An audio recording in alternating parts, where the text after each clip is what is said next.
El Centro de Documentación de la Filmoteca de la UNAM guarda un importante acervo de revistas y otras publicaciones periódicas dedicadas al cine. Durante décadas, estas revistas fomentaron la construcción de los imaginarios populares y los mitos que forjaron a muchas generaciones. Vamos a la calle, para luego es tarde.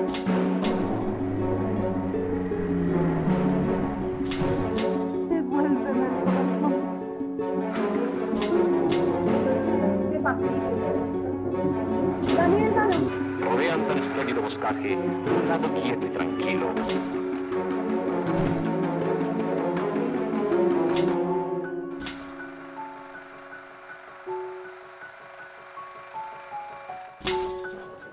Desde hace más de un siglo, la prensa cinematográfica ha cumplido una labor fundamental en la difusión del espectáculo y ha inducido a los lectores a la cultura de consumo del llamado Star System, a través de crónicas, reseñas y anuncios publicitarios. Las revistas de cine también han funcionado para seducir al público e incrementar las audiencias en las salas de cine con la publicación de carteleras y gacetillas. En cada época, estas publicaciones han dado la pauta de las distintas circunstancias que ha vivido el fenómeno fílmico y la cinematografía mexicana.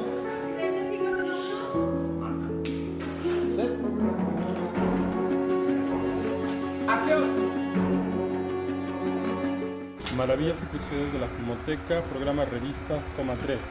Esta noche nos acompaña Elisa Lozano. Ella es historiadora del arte, investigadora, es especialista en fotógrafos y escenógrafos, coordinó el libro Manuel Fontanals, escenógrafo del cine mexicano. Recientemente terminó un par de libros sobre el trabajo de Lucero Isaac y Gilberto Martínez Solares. Es colaboradora habitual de la revista Alquimia y Cuarto Oscuro. Elisa, muchas gracias por acompañarnos. Me da mucho gusto que estés aquí con nosotros. Muchas gracias, Rafa, a ti por la invitación. Elisa, bueno, tú eres una investigadora habitual. Trabajas mucho en la Filmoteca de la UNAM, o sea, yo siempre te veo que estás ahí con Antonia en el Centro de Documentación, y bueno, la experiencia que tú tienes en base a las revistas cinematográficas es muy amplia. Por eso, bueno, me gustaría que nos dijeras, o sea, que el universo de las revistas cinematográficas en México en los años 20, 30, qué tan grande es, por qué es tan importante. ¿Por dónde podemos empezar, Elisa? Bueno, el universo es muy amplio, se editaban muchas revistas de cine en aquella época y era lo que circulaba no nada más entre la gente de la industria, sino entre los aficionados al cine. Aquí tenemos varios ejemplos, ahora hablaremos de ellos, y yo en particular para mi trabajo de recuperación de las historias de los cinefotógrafos, fotógrafos de fijas y escenógrafos, pues es una fuente primordial porque aquí vemos qué se estaba filmando, cómo se filmaba, si era en locación o en los foros, quiénes eran los que empezaban a trabajar. Por ejemplo, en el caso de los escenógrafos tenemos gente que empezó desde la bodega o la tramoya, ya después se hicieron decoradores, después escenógrafos, ya muy importantes. Entonces, gracias a las revistas tú puedes ir siguiendo detalladamente todas estas trayectorias. Obviamente también de los actores, de los directores que debutaban, pero en mi caso son primordiales, ¿no? Por ejemplo, aquí tenemos el filmográfico, que se edita en los años, a principios de los años 30. Esta es de 1933. A ver, podemos ver Entiendo que el filmográfico después se convertiría de alguna manera en lo que sería Cinema Reporter. Exactamente, ¿es cierto eso? exactamente. Claro, porque el director de esta revista era Roberto Cantú Robert. Y sí, bueno, aquí lo que tú dices y lo que me parece también muy importante, simplemente aquí vemos, por ejemplo, este cartel de profanación, ¿no? Con Fernando Arribero, Graciela Muñoz, el propio Fernando Arribero estaba como escenógrafo, el sonido es de Los Rodríguez, la fotografía es de Alex Phillips, y además es una de las primeras películas escrita y dirigida por Chan Urueta. Aquí yo creo que lo que es evidente es que la industria cinematográfica mexicana entre los años 30, 40 y 50, o sea, era tan grande, tan vasta, tan profunda que este soporte de las revistas se volvió fundamental. Fundamental, fundamental. Te digo que la gente de la industria pues era donde se enteraba de todo lo que acontecía. Te enterabas también, por ejemplo, qué actores internacionales, extranjeros venían a filmar a México, los actores mexicanos que filmaban en el extranjero, la taquilla, qué película producía más, cuál tenía más éxito y sobre todo cuánto costaba, ¿no? Cada producción. Entonces sí, es muy importante. Y como dices tú, aquí por ejemplo Fernando Arribero es curioso porque está de galán en Profanación y está de escenógrafo, ¿no?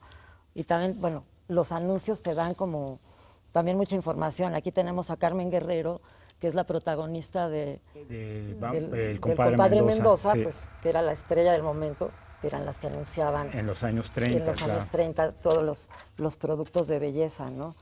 Por ejemplo, por aquí estaba, bueno, ves las cámaras, también vamos viendo toda la evolución técnica de las cámaras de cine, las cámaras de fijas. Este anuncio, por ejemplo, de Copo de Nieve. Pues, a ver, si tú lo ves, claro, nos llama la atención el diseño y tal, pero resulta que la que sale aquí es Georgette Somoano, que era de las guampas del cine, que era como las chicas debutantes. De las actrices, digamos, ¿no? De las aspirantes actriz. Y aquí está anunciando esto, pero después ella fue una diseñadora de vestuario muy importante del cine mexicano. Bueno, eso lo sabes tú porque te has dedicado justamente entonces a estas revistas, bueno, nos dan como todo un panorama, ¿no? ¿Qué opinaban también los propios productores y actores de lo que pasaba en la industria, etcétera, ¿no? Y sabes otra cosa, Elisa, que me llama mucho la atención de las revistas, que eso me encanta y he encontrado mucha información, es que el público lector tenía acceso directo, entre comillas, a las actrices o a los actores. De pronto yo he visto, no sé, recuerdo una, decía, si usted quiere escribirle a Gloria Marín, a nuestra guapa actriz Gloria Marín, mande su carta a Paseo de la Reforma 503. O sea, eso es increíble, porque había como que el público tenía esta facilidad de poderse acercar a las estrellas, ¿no? Bueno, facilidad relativa, ¿no? No, en claro, aquel entonces, en realidad... pero exactamente justo las revistas acercaban a los fanáticos a sus estrellas, ¿no? Pero también había como muchos concursos que hacían las revistas. De preguntas también, y respuestas. De preguntas también, y respuestas. Y se ganaban el autógrafo de alguna y de las había unas foto, que ¿no? venía el estilo, ¿no? Autografiado. Y por ejemplo aquí, Cine Gráfico. Cine Gráfico también fue una revista sumamente importante a finales de los años 30 y sobre todo en los años 40. Sí, fíjate que el Cine Gráfico también, para los temas que yo trabajo, por ejemplo, de escenógrafos, son de las pocas revistas en las que yo he encontrado, cuando empezaba, por ejemplo, Mariano Rodríguez Granada, que aparte se murió muy joven. Bueno, lo único que he encontrado de él es en el Cine Gráfico. Mariano Rodríguez Granada, él es primo de los hermanos Rodríguez, ¿no? Es primo de los hermanos Rodríguez y es hermano de otros dos escenógrafos muy importantes, Ramón Rodríguez Granada y José Rodríguez Granada, que tuvieron, por ejemplo, José Rodríguez Granada estuvo activo hasta los 80s. Claro, y ellos obviamente también trabajaron mucho en las producciones de los hermanos Rodríguez. Exacto, porque eran primos, ¿no? Sí, sí. Entonces, bueno, aquí también tenían su sección de moda, muy importante. Claro, te ponía sí. Lo que usaban las actrices, entonces, pues, las fanáticas se vestían como su actriz, ¿no? Y otra cosa, Elisa, que también me llama mucho la atención de estas revistas son los anuncios publicitarios. Mira, yo aquí anoté uno porque es que me pareció realmente sensacional lo que dice y cómo lo describe. Dice, por ejemplo, así en mayúsculas: atención, gordos y gordas. La obesidad es causa de graves enfermedades. Adelgace sin ejercicio, sin dieta y sin medicinas perniciosas, por fisioterapia, en su propia casa, rápidamente y del lugar que desee, vientre, cintura, caderas. ¿Cómo? Ocurra o escriba a Clínicas Médicas Centrales, calle de Tacuba 88, México DF. Bueno, y ahora, estaba muy chistoso ese anuncio, pero ahora que mencionas los anuncios, también lo que es muy interesante de estas revistas es que los que ilustraban esos anuncios, pues era así lo más granado de las artes plásticas, ¿no? Por ejemplo, tenemos muchos exiliados españoles, ilustradores de primera, Guasp, Rivero Gil, que eran los que hacían esos anuncios. Y que después van a hacer carteles cinematográficos. Que hacen los carteles, de las películas. Exactamente, empiezan en la publicidad, ¿no? O Expert y todos ellos. Oye, Elisa, pero por ejemplo, aquella revista, la de Cine Mundial. O sea, Cine Mundial es un caso extraordinario, porque empieza en los años 20 en Estados Unidos y se publica paralelamente en México.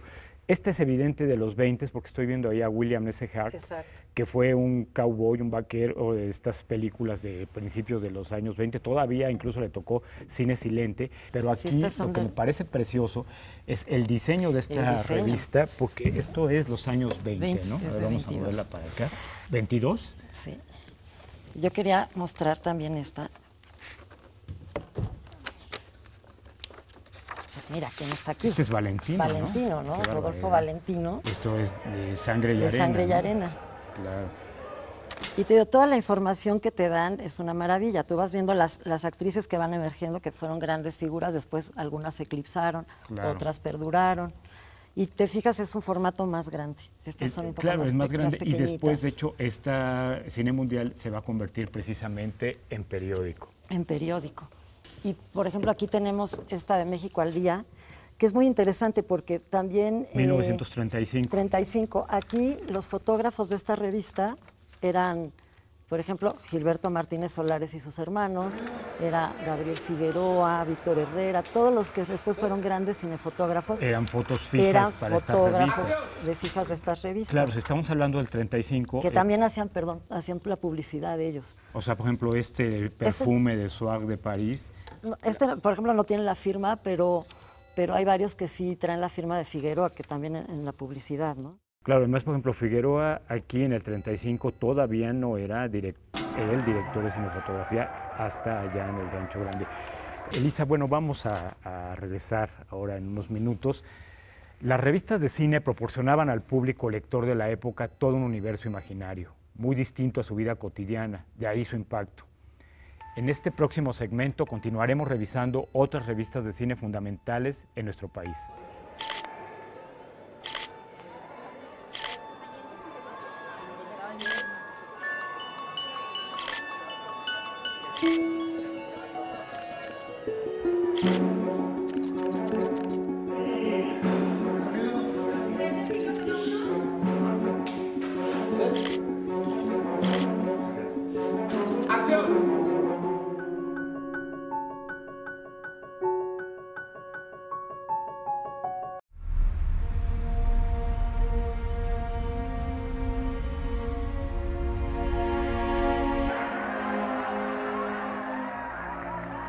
En los años de la llamada época de oro del cine nacional, proliferaron innumerables revistas y suplementos. En ellos, periodistas y cronistas especializados daban cuenta de todas las actividades relacionadas con la industria cinematográfica. Hacia fines de los años 40, también se incorporaron noticias sobre la televisión. Muchas revistas empezaron a declinar cuando empezaron a publicar, más que artículos y reseñas, fotografías de vedettes, tiples y coristas del teatro frívolo en ropa interior o semidesnudas.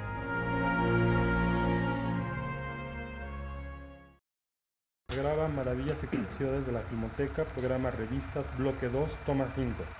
Estamos con Elisa Lozano hablando sobre las revistas de cine mexicanas y sin duda Cinema Reporter, Cine Mundial, fueron durante muchos años publicaciones muy importantes. Elisa, bueno, antes de hablar de estas revistas que acabo de mencionar, yo creo que vale la pena hablar, por ejemplo, de la novela semanal cinematográfica. Esta novela surgió a finales de los años 30, acabó a mediados de los 50.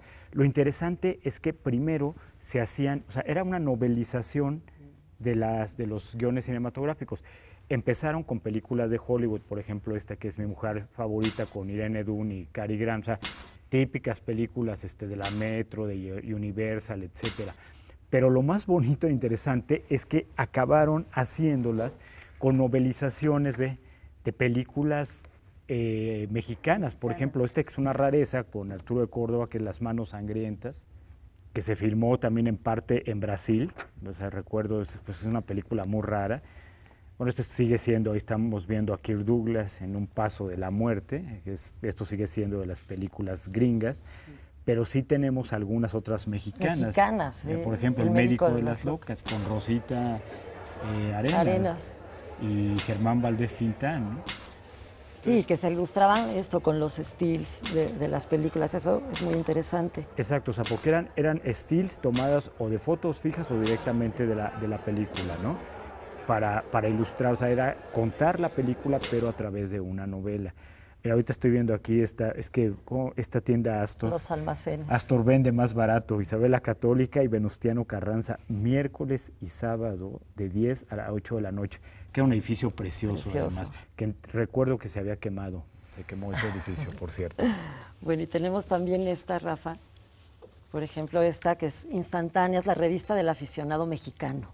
Pero a la fotografía. A la fotografía, pero claro, viene aquí toda una parte de la fotografía de cine, Ajá. ¿no? Tenemos a los fotógrafos de fijas y, por ejemplo, aquí este es muy interesante porque viene el rodaje con María Félix, Roberto Gabaldón, Alex Phillips y Arturo de Córdoba, ¿no? En La diosa arrodillada. La diosa arrodillada, claro. Y en la portada es Dolores del Río, Dolores ¿verdad? del Río. Y aquí también ves quiénes eran los actores de moda. Rafael y Valedón. lo que sucedía en el por medio, ejemplo, ¿no? Claro. O sea que, aunque finalmente era una revista sobre fotografía, notamos el impacto del cine en ese instante, ¿no? Exacto. Esta que es muy rara. Ah, ¿no? sí, claro. Y este también es Arturo de Córdoba. Es Arturo de Córdoba en una historieta. ¿Cómo se llama esta? El Caballero de Itzá. O sea, es como un cómic. Es como un cómic. Una historieta, como dices. O sea, y ilustrada como lo hacía José G. Cruz, ¿no? Exacto. En color sepia, ¿no? O sea, entre dibujo y foto. fotografía, ¿no? Que es un poco lo mismo que pasa con esta de figuras. Esta película Una pasión me domina, con esta belleza que fue Elvira Quintana, que bueno, falleció ahí trágicamente en el 68. Está Bárbara Gil también en esa película. Julio Aldama, ¿no? A Julio Aldama, que había aparte, debutado en Maldita Ciudad en el 54. Que aquí también es interesante cómo combinan la gráfica con la foto. Ah, fíjate, eso no me había fijado, pensaba que nada más eran las fotografías, pero no, claro, estos son dibujos. Dibujo y tiene los estilos. Oye, Bárbara Gil es la que sale también en La sombra del caudillo, ¿verdad? Sí. Ella tiene un papel ahí. Y bueno, tenemos también Cinema Reporter, que duró muchísimos años, ¿no? Después de Filmográfico, Roberto Cantu edita Cinema Reporter desde los 40 hasta finales de los 50, donde, como comentábamos, ves todo lo que pasaba en el acontecer cinematográfico, no solo en México, sino en España, en Venezuela, en Cuba y en Argentina, ¿no? Y además, bueno, Cinema Reporter yo creo que es una de las revistas más importantes para el trabajo de los investigadores. No en balde hay tanta publicidad, o sea, realmente era una revista que se veía que era la revista de cine. Déjame decirte que una vez yo vi un anuncio que me impactó en Cinema Reporter, que era una nota muy agresiva contra Fernando Soto Mantequilla y decía: señor Fernando Soto Mantequilla, usted sabe quiénes somos, pase a liquidar su deuda. O sea, wow, o sea, era muy fuerte eso, y que apareciera en una revista como Cinema Reporter. Además, por ejemplo, había muchas personalidades, como esta actriz, la que sale de Vivianita en La oveja negra, que es Dalia Íñiguez. Ella tenía una columna en Cinema Reporter que se llamaba Cine Dalias. Y después también Marta Elba. Marta Elba, todas claro. ellas escribían. Beatriz Ramos, que era actriz, también tenía su Beatriz columna. Ramos, claro, Beatriz y hacían Ramos. reportajes con los actores. Y por ejemplo, acá está encabezado, ¿no? De cómo salvar el material que escaseará. O sea, eso porque ya era cuando la Segunda Guerra Mundial, que empieza a escasear la película Virgen. También ves todo esto aquí, la situación del cine mexicano durante la Segunda Guerra Mundial. Es que Cinema etcétera, Reporter, ¿no? Era de la revista moda más completa que existía, ¿no? Oye, Lisa, y por ejemplo, aquí, esto es Cine Mundial. Cine Mundial. Del que comentábamos cómo se convirtió en un periódico, pero Cine Mundial fue otra revista muy trascendente, porque Cine Mundial era un escaparate de las actrices y de los actores. Yo me acuerdo que en Cine Mundial una vez sacaron una lista de lo que ganaban los actores. Y tú veías, por ejemplo, que el que se los llevaba de calle a todos era Mario Moreno Cantinflas. Cantinflas, claro. Y María Félix y Arturo de Córdoba en segundo lugar. Y no aparecen todavía algunas estrellas que estaban como apenas emergentes, ¿no? Como sería, por ejemplo, Tintán. Ese no aparece ni siquiera en esa lista, ¿no? Y también aquí lo que es muy interesante también era quiénes eran los fotógrafos de Cine Mundial. ¿Y a quiénes eran, por ejemplo? Teníamos, por ejemplo, a Héctor García. ¿Héctor García fue fotógrafo de Cine Mundial? Sí, o a Jesús Magaña, a todos los grandes fotógrafos de ese periodo. Y, por ejemplo, aquí tenemos a Abel Quesada, que era colaborador frecuente de esta revista, que son geniales las caricaturas de Quesada. Jesús Magaña después hizo una serie de fotografías sobre vedettes, ¿no? Sí, es el que fotografió a todas las fotografió desnudas. Y también hizo desnudo masculino, que es muy interesante. Muy raro, como lo que hizo Agustín Jiménez en algún momento, Así ¿no? es. Por ejemplo. Que Agustín Jiménez también participaba mucho en Cinema Reporter, por ejemplo. Aquí de él y sus hermanos. tenemos otra fundamental de la historia del cine en nuestro país, que es Novelas de la Pantalla. La particularidad que tenía, entre otras cosas, Novelas de la Pantalla, es que estaba editada por un periodista cinematográfico que fue importantísimo y que todavía hace unos años estaba activo, que es Fernando Morales Ortiz. Lo interesante de Fernando Morales Ortiz es que además él fue guionista de varias películas, como Eterna Agonía. Me estabas diciendo de Carolina Barret, que estaba casada con uno de los... Con Mariano. Con Mariano Rodríguez Granada. Eso yo no lo sabía. No, con Ramón. Con Ramón. No sabía ese dato de Carolina Barret. Y, por ejemplo, también Fernando Morales Ortiz hizo el guión de Caperucita Roja y de una película que a mí me encanta, que es El Hombre de Papel. Es un cuento de Luis Espota. Pero la adaptación la hizo Ismael Rodríguez junto con Fernando Morales Ortiz. Sí, esta también es una revista muy importante porque también trae pues, reportajes, entrevistas y también sumamente ilustrada, ¿no? Mira, Su Majestad la Tijera. Pues esta es una ¿qué, editora o maquillista o peluquera o de qué estamos hablando? No sé. Por la tijera. Por la tijera. Pero también aquí, por ejemplo, de diseñadores de vestuario, que no hay mucho, aquí solía entrevistar, por ejemplo, a Valdés Pesa o las hermanas Sánchez Tello, ¿no? Que eran mira, por ejemplo, esto de las tarjetas de presentación. O sea, como tú decías, aquí está Marta Elba, que era colaboradora de Cinema Reporter y Novelas de la Pantalla. Y bueno, es evidente que conforme la industria de cine en nuestro país pues se fue yendo hacia abajo, pues lógicamente las revistas empezaron a perder popularidad, empezó a perderse ese peso, esa magia que tenía el espectador. Y bueno, yo creo que ahí hay una revista que puede ser como un parteaguas con el nuevo cine y las nuevas revistas, que sería justamente esto, ¿no?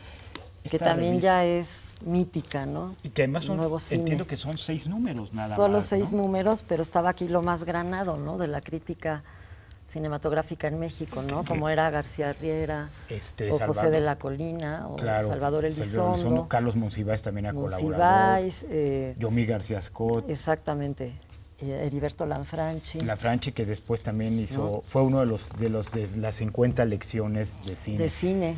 Oye, Elisa, bueno, pues es fundamental. Es triste que esta gran riqueza de las revistas tiene que ver también con esta riqueza de la época de oro.